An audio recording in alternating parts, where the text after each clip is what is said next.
This week at work, I had one of the more interesting conversations around business systems that I've had in a long time. And there were a couple of factors that played into it. The first is, what is a business system?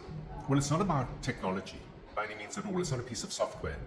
Effectively, systems are the sum of the parts that create the whole of the thing that makes up a system.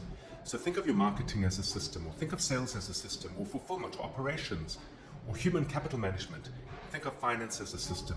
It's a set of activities in a logical sequence that can be measured, that can be trained, can be taught, can be delegated, most importantly, that allow for predictable outcomes to take place again and again and again. They are essential to creating a scalable business growth platform if your intention indeed is to grow your company. So when building them, what are some of the factors that really matter? And this was the big debate I had with a very well-established organization that's in the process of putting systems in play. Systems don't exist in isolation. Commercial functions need to define how the systems operate and function, of course. But what should guide the commercial functions is not the product or service you have that you offer to clients and customers. Rather, it should be, who do you offer products and services to? And most importantly, what is the experience they want in order to support your business, in order to remain attached to your business, in order for you to retain them?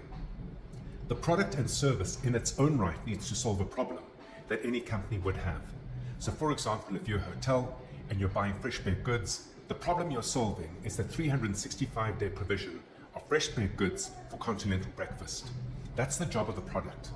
But how the hotel learns about you, how they engage with you, how you sell to them, how you fulfill them, how you retain them, are the commercial systems of marketing, sales, fulfillment, and administration. And those systems need to be guided not by the hotel or the product you offer, but by rather how the hotel buys. And in that environment, there are 2 or 3 different individuals who have functional roles that look to see and hear and understand your offer in relation to their functional roles. That's what creates the experience. So when you look to serve any client in any industry, understand your product solves a problem for the organization, but the people who do the buying are human beings, and they have performance functions or key performance indicators that they need to fulfill in order to be excited about you, to back you. That's what the experience of any organizational selling process is about. And defining that experience crisply and clearly is what should anchor and guide how you build out all your systems. Not the function of marketing, but rather the experience your marketing creates for that particular client.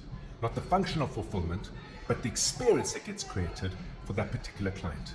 It's well and good to say, I serve industry ABC, but you need to know how the people behind industry ABC buy and how they are measured for their performance in order to create the experience blueprint that should guide how you build your systems.